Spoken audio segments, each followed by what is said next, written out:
ચલો તો ભાઈઓ અને બહેનો, આજે આપણે વાત કરીશું ચક્રવૃદ્ધિ વ્યાજની. બરાબર, કાલે આપણે સાદો વ્યાજ જોયો. આમ તો રવિવારે આપણો સન્ડે સ્પેશિયલ હોય છે, બરાબર, અને આજે આપણે સન્ડે સ્પેશિયલ મિસ કરી ગયા કારણ કે કાલે સાદો વ્યાજ હતો. અને સાદો વ્યાજને ચક્રવૃદ્ધિ વ્યાજ શું કહેવાય? કાકા મામાના પોયરા કહેવાય. એમને સાથે ના રાખો ખોટું લાગી જાય, બરાબર. એટલે આજનો સન્ડે સ્પેશિયલ આ વખતે કેન્સલ રાખીએ છીએ. અને એમ બી આપણે હવે મેથ્સનો કોર્સ પતવા આવ્યો છે, તો પહેલાં એના પર ફોકસ કરીએ. એના પહેલાં એક વસ્તુ ઓર કહી દેવી છે. જો તમને આ વિડીયોમાં સ્ટાર્ટિંગમાં જો બરાબર મને એડિટિંગ કરતાં ફાવશે તો કંઈક સારું જોરદાર એડિટિંગ આપણો ઇન્ટ્રો વિડીયો જોવા મળે તો એ ઇન્ટ્રો વિડીયો મારા મિત્ર જે છે હાર્દિક પંચાલ અનએકેડમીના સુપરસ્ટાર ફેકલ્ટી છે, બરાબર, અને એલ હાર્દિક પંચાલ. વિડીયો ના જોવા મળે તો બી આ મારા મિત્ર છે હાર્દિક પંચાલ, અને એમણે પોતાની નવી યુટ્યુબ ચેનલ ચાલુ કરેલી છે. અને એના પર હાર્દિક સાહેબ જે છે આખી બિન સચિવાલય ક્લાર્કની તૈયારી મફતમાં કરાવવાના છે, બરાબર. તો તમે તો બેંકની તૈયારી કરી રહ્યા છો, બરાબર, પણ કોકને દૂધમાં દહીંમાં પગ રાખવો હોય અથવા તો તમારી આસપાસ કોઈક સગાવાલા બિન સચિવાલયની તૈયારી કરતા હોય તો એમને જે છે શેર કરજો, બરાબર. હું એમની લિંક જે છે ચેનલની ડિસ્ક્રિપ્શનમાં નાખી દઈશ. સોમવારથી રેગ્યુલર ડેલી એમની ચેનલ પર પણ લેક્ચર લેશે અને અનએકેડમી પર તો એ ધૂમ મચાવે જ છે, બરાબર. તો એમની લિંક હું ડિસ્ક્રિપ્શનમાં નાખી દઈશ. ચલો આગળ વધીએ. જો સારી વસ્તુ છે. જો મફતમાં કોઈ આખું ભણાવતું હોય ને તો એમનું કહેવામાં એમનું વાત કરવામાં આપણું કંઈ નથી જતું, બરાબર. કારણ કે લોકો શું કરશે, તમને એક લેક્ચર ભરીને કહેશે ચલો હવે પૈસા લાવો, આવો આપણે ત્યાં, બરાબર. પણ આખું સિલેબસ મફતમાં કોઈ ભણાવતું હોય, બરાબર, તો હું તો કહું છું કે ત્યાં જવું જ જોઈએ. તો ચક્રવૃદ્ધિ વ્યાજની વાત કરીએ તો સૂત્ર આવું છે દુનિયામાં, બરાબર. પણ આપણે તો ખબર છે સૂત્રથી દુશ્મની છે વર્ષો જૂની. હવે સૂત્રમાં કાલે જેમણે વિડીયો જોયો હશે ખ્યાલ હશે કે એ શું છે? વ્યાજ મુદ્દલ. પી શું છે? મુદ્દલ. આર વ્યાજ દર. એન એટલે કે કેટલી વાર વ્યાજ લાગ્યો એ, બરાબર.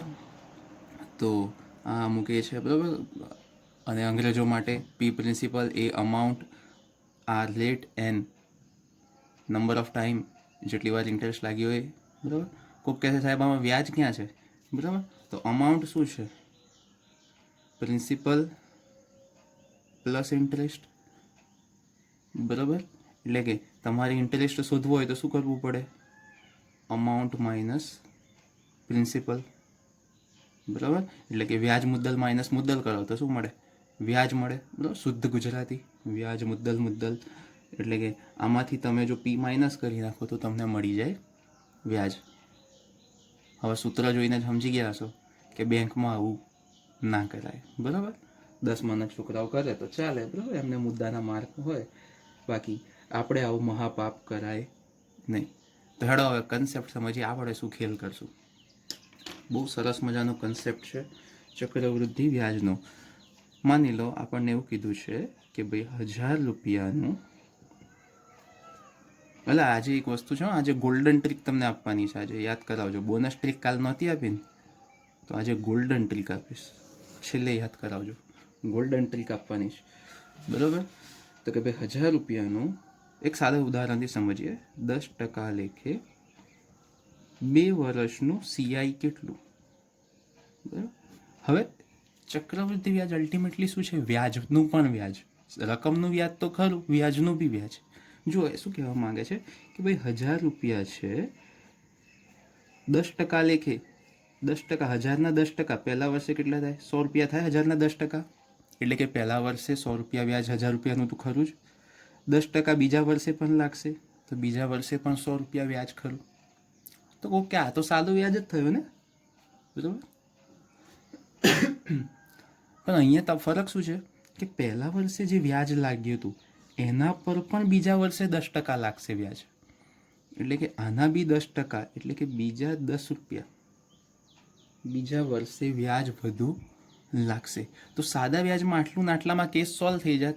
ચક્રવૃદ્ધિ વ્યાજમાં વ્યાજનો પણ વ્યાજ લાગ્યો, બીજા 10 રૂપિયા વધના થયા, કુલ વ્યાજ થયું 210 રૂપિયા. જો આ જ વસ્તુ સાદા વ્યાજની હોત તો કેટલું વ્યાજ થાત? ફક્ત 200 રૂપિયા. તો ખ્યાલ આવ્યો? ફરક શું છે?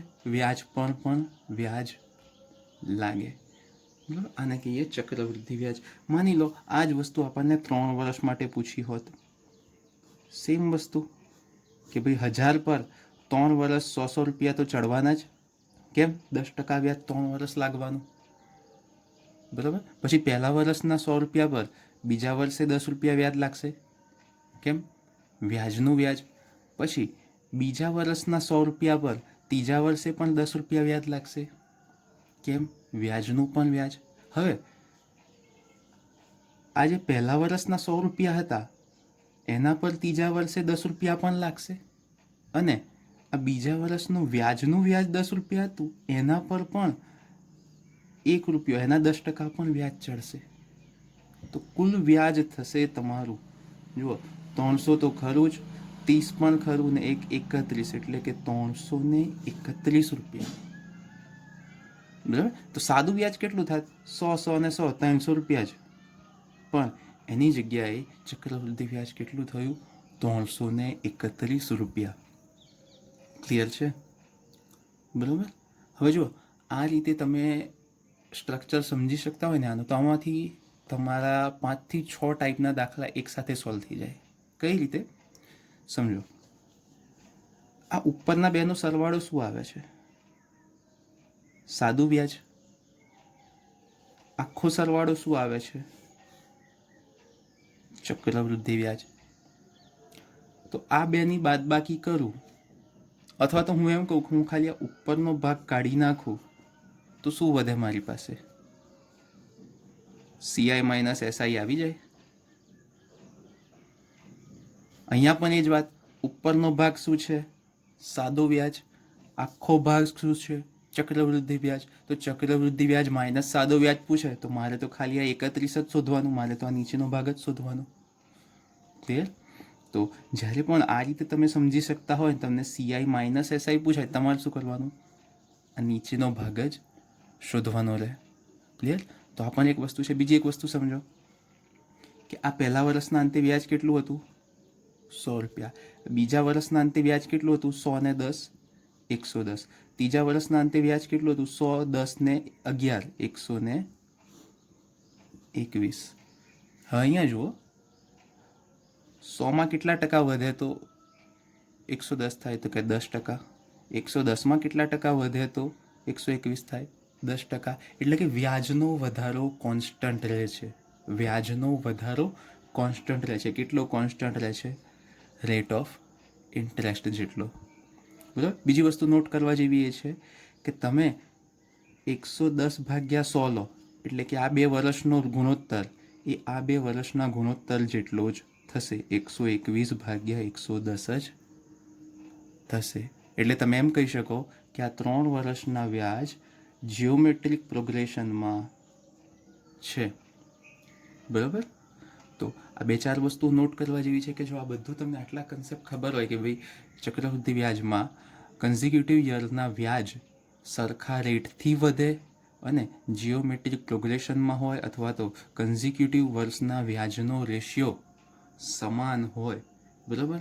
તો આ વસ્તુ પણ ઘણી જગ્યાએ કામ લાગશે આગળના દાખલાઓમાં. બરાબર. ચલો, તો કન્સેપ્ટ જો આટલો સમજી શક્યા હોય તો આગળ વધીએ. બરાબર. અને આજે જો આજે બહુ ટેન્શન, આજે ચક્રવૃદ્ધિ વ્યાજનો તમારું ટેન્શન જ ખતમ IBPSમાં. બરાબર. બધા ટાઈપના દાખલામાં જે ખતમ નહીં થાય ને એ આ ગોલ્ડન ટ્રીક પર આવીને ખતમ થઈ જશે ટેન્શન. ચલો,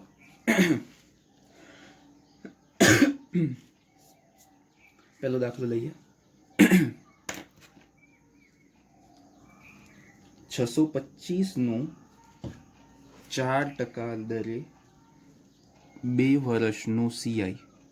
625નું 4% લેખે 2 વર્ષનું CI કેટલું? ચક્રવૃદ્ધિ વ્યાજ કેટલું? સાદો દાખલો દીધો છે.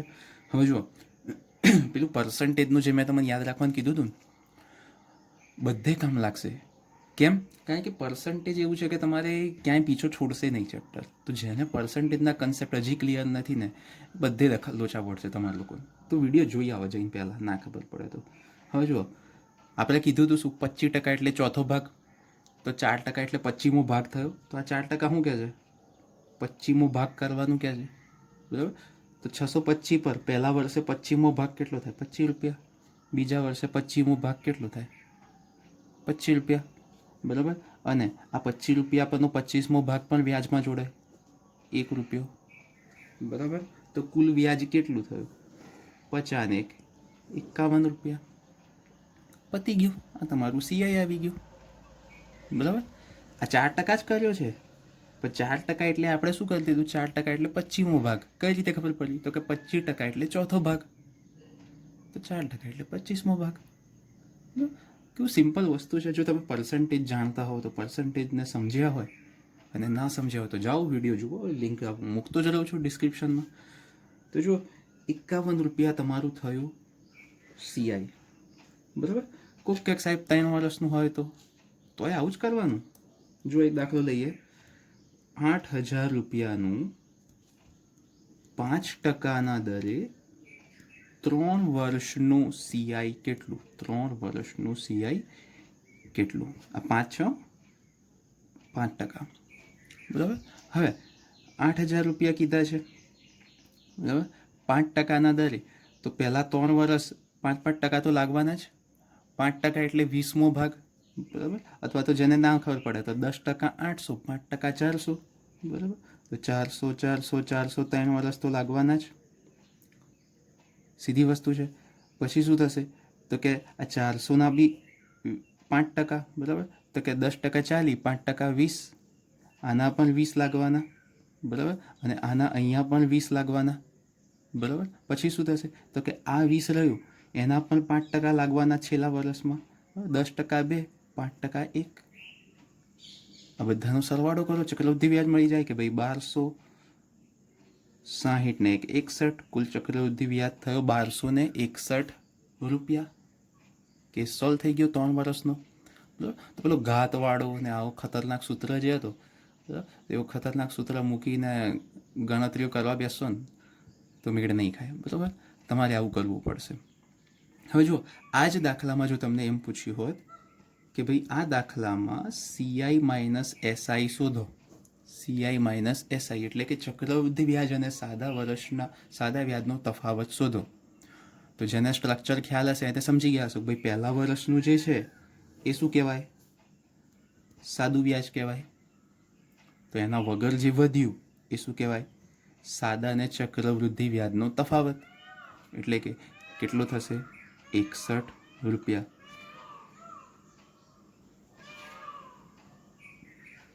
તો જુઓ, તમે જો આવું સ્ટ્રક્ચર સમજતા હો તો એસઆઈ માઇનસ સીઆઈ પણ બહુ જ ઇઝીલી શોધી શકો છો, બરાબર. જો આનું સૂત્ર બી છે એ બી કહીશ પાછળ, પણ તમે જે છે જો ડાયરેક્ટ સમજી શકતા હોય તો પછી સૂત્રની ક્યાં જરૂર છે. ચલો એક વાર દાખલો લઈએ, વધારે દાખલા પ્રેક્ટિસ કરશું હજી. એક રકમ પર 2 વર્ષમાં 12.5% દરે સીઆઈ માઇનસ એસ એટલે કે ચક્રવૃદ્ધિ સાદા વ્યાજનો તફાવત 25 રૂપિયા છે, તો એ રકમ કઈ? હવે જુઓ, કોક કહેશે સાહેબ આમાં તો સૂત્ર મૂકો, ના, બરાબર. સૂત્ર જોડતો દુશ્મની જ રાખવાની, બરાબર, કારણ કે આઈબીપીએસ છે. હવે જો આવા દાખલામાં એક ટ્રીક સમજી લો, બહુ જ કામ લાગશે. અને ટ્રીક ના ખબર પડે તો સૂત્ર બી આપીશ, બરાબર, વાંધો નહીં. હવે જેને ખબર છે, આપણા પર્સન્ટેજના વિડીયો જુએ છે, રોજ પ્રેક્ટિસ કરે છે આપણા વિડીયો જોઈને, કે ભાઈ 12.5% એટલે કે 8મો ભાગ, બરાબર. જે રોજ જુએ છે ને સિરિયસલી તૈયારી કરે છે બધાને ખબર હશે કે 8મો ભાગ, બરાબર. હવે વર્ષ કેટલા કીધા છે? 2 વર્ષ. તો આપણે શું કરવાની? એક આભાસી રકમ ધારી લેવાની. કઈ રીતે? કે જે ભાગ થતો હોય, 8મો ભાગ થાય છે અને 2 વર્ષ આપ્યા છે, તો 8નો સ્ક્વેર એટલે કે 64 આપણે રકમ ધારી લીધી. શું કર્યું? રકમ ધારી લીધી. હવે 2 વર્ષનું કીધું છે તો 64 પર પહેલા વર્ષે 8મો ભાગ એટલે રેટ આ જ લગાવવાનો. હવે ગણતરી કરી નાખો રકમ ધારી કે ભાઈ પહેલા વર્ષે 8 રૂપિયા, બીજા વર્ષે 8 રૂપિયા, કેમ? 8મો ભાગ. પછી આ 8મા ભાગનું પણ બીજા વર્ષે વ્યાજ લાગશે 1 રૂપિયો, બરાબર. તો રકમ 64, પહેલા વર્ષનું વ્યાજ 16, બીજા વર્ષનું વ્યાજ 1 રૂપિયો, બરાબર. એટલે કે બીજા વર્ષનું જે વધનું વ્યાજ હતું 1 રૂપિયો. હવે આપણને શું કીધું છે? CI minus SI, CI minus SI પૂછ્યું છે. હવે સીઆઈ માઇનસ એસઆઈ એટલે આપણે શું કહીએ છીએ કે આ કુલ 17 રૂપિયા શું થાય સીઆઈ. પહેલો સ્ટેપ શું થાય એસઆઈ. પહેલો સ્ટેપ શું થાય એસઆઈ. તો સીઆઈ માઇનસ એસઆઈ શું વધે 1. એટલે કે આપણો સીઆઈ માઇનસ એસઆઈ શું આવ્યો? આપણો સીઆઈ માઇનસ એસઆઈ શું છે? 1 રૂપિયો. રકમમાં શું કીધું છે? ના ભાઈ 1 નહીં 25 રૂપિયા. બરાબર. રકમમાં શું કીધું છે? 1 નહીં 25. તો આ 64 નહીં 64 ગુણ્યા 25. બરાબર. એટલે કે સીઆઈ માઇનસ એસઆઈ 25 ગણું થાય છે. તો બધું 25 ગણું કરી લો. રકમ પણ 25 ગણી કરતો જવાબ આવી જશે. બરાબર. હવે કોઈને બી 25 સાથે ગુણવું હોય તો ગુણ્યા 100/4 કરી દો. એટલે કે 6400/4 કરી દો. શું થશે? 1600. તમારો ગુણાકાર આવી ગયો. બરાબર. જેને ગુણાકાર ના ખબર પડી હોય મલ્ટિપ્લિકેશનની ટ્રીકનો વિડીયો બનાવ્યો છે એ જોઈ લો. બરાબર. પણ જો આવી ટ્રિક્સથી કરશો, રકમ ધારીને કરશો તો જલ્દી ખ્યાલ આવશે. જો એક વાર દાખલો લઉં આ ટાઈપનો, તમને વધારે ખ્યાલ આવે. બરાબર. કે ભાઈ એક રકમ પર 5% દરે 2 વર્ષનું વ્યાજ, 2 વર્ષનું સીઆઈ માઇનસ એસઆઈ 25 રૂપિયા છે. તો રકમ કઈ? કહીએ. જુઓ હવે આપણે શું કહીએ? 5% એટલે કે 20મો ભાગ. 5% એટલે 20મો ભાગ. કેટલા વર્ષનું કીધું છે? 2 વર્ષનું. તો આપણે શું રકમ ધાર લેવાની? 20નો વર્ગ 400. રકમ ધાર લીધી 400. 400 પર પહેલા વર્ષનું 5% લખી વ્યાજ 20 રૂપિયા. બીજા વર્ષે 20 રૂપિયા તો ખરું જ. અને આ 20નું 5% લાગશે 1 રૂપિયો. બરાબર. હવે આપણને શું કીધું છે? એસઆઈ માઇનસ સીઆઈ એટલે કે આ નીચે જે આવે એની વેલ્યુ છે 25. તો મૂળ રકમ કેટલી? તો 400 ગુણ્યા 25 કેટલું થશે? 10,000. ક્લિયર?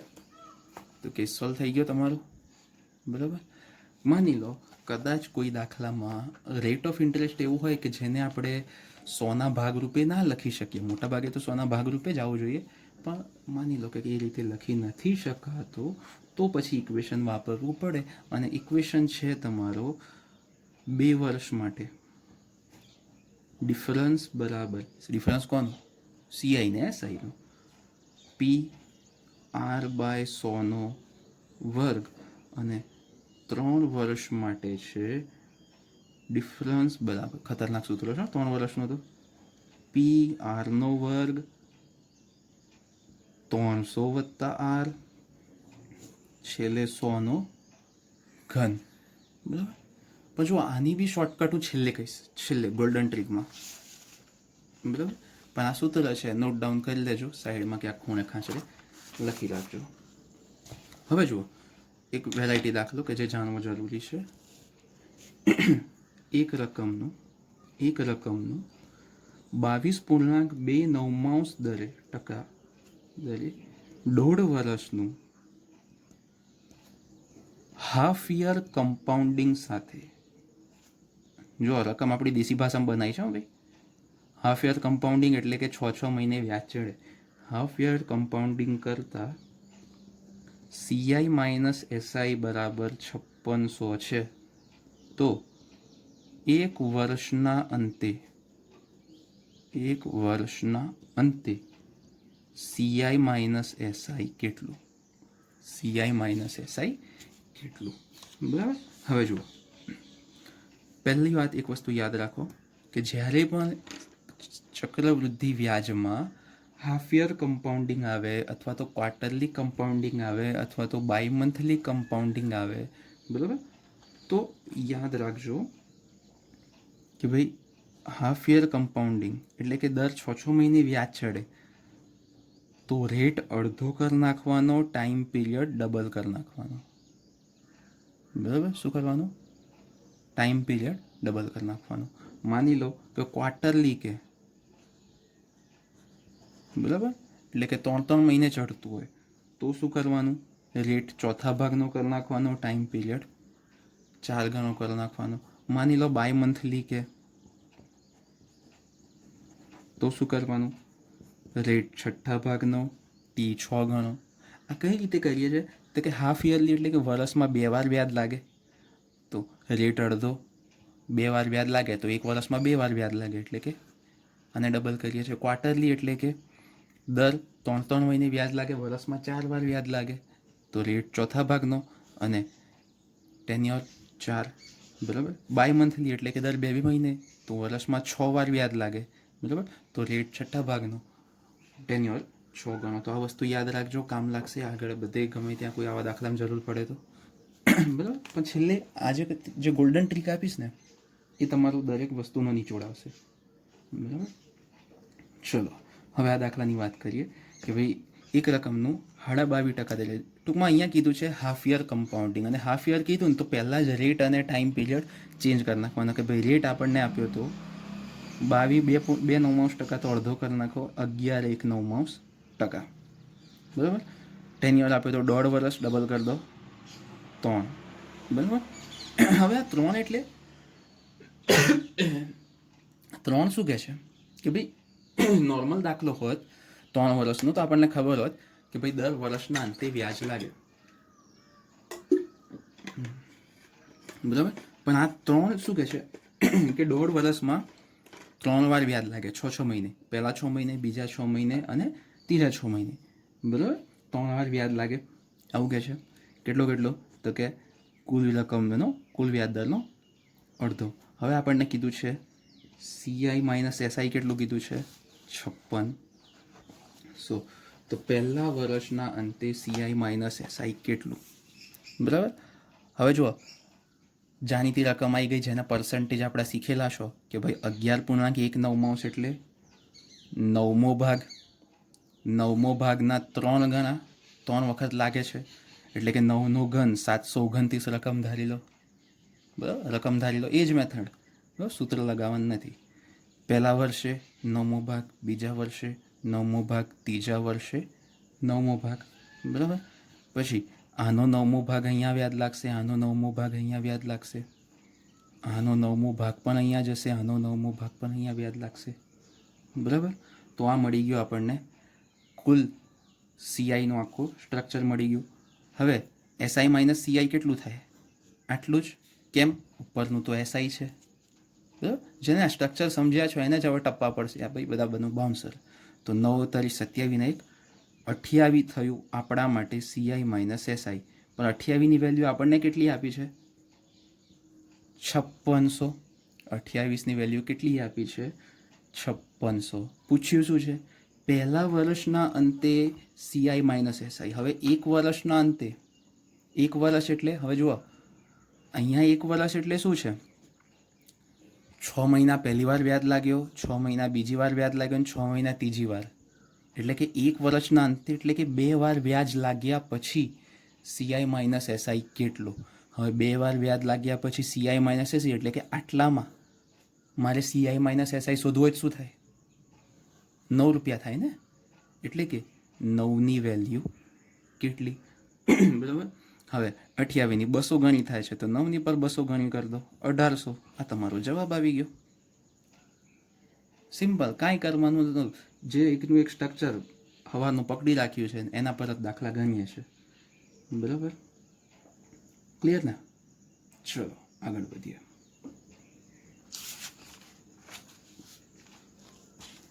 ચલો હવે રેટ ઓફ ઇન્ટરેસ્ટ શોધવાના દાખલા પૂછાય તો કઈ રીતે તમે કરી શકો? ચલો એક પ્રશ્ન લઈએ.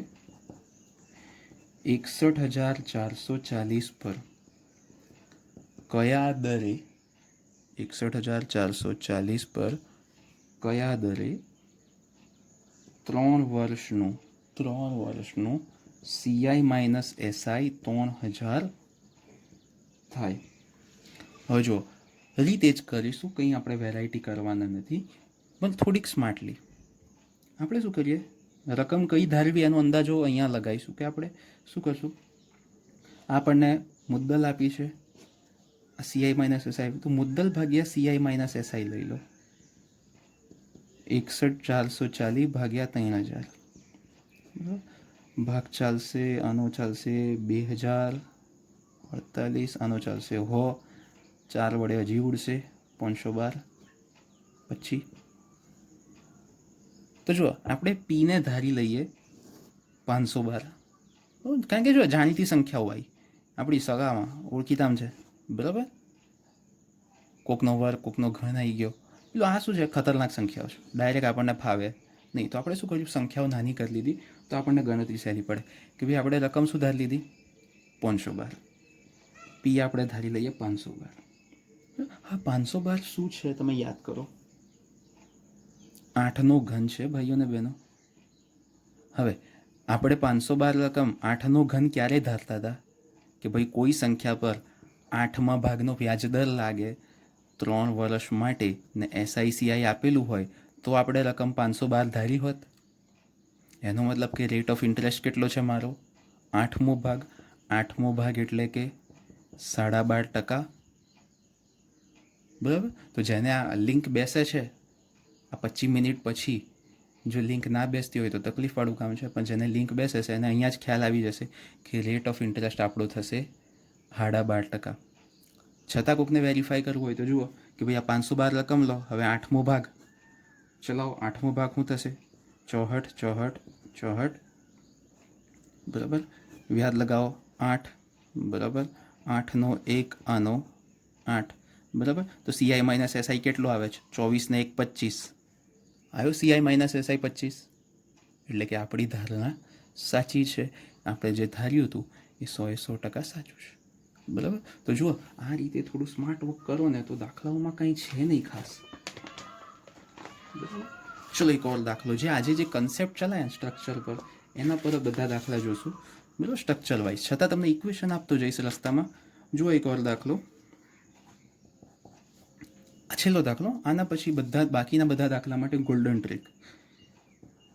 એક રકમ પર 3જા વર્ષનું CI 120 રૂપિયા, 5મા વર્ષનું CI 3000 રૂપિયા, તો ચોથા વર્ષનું CI કેટલું? શું કીધું છે?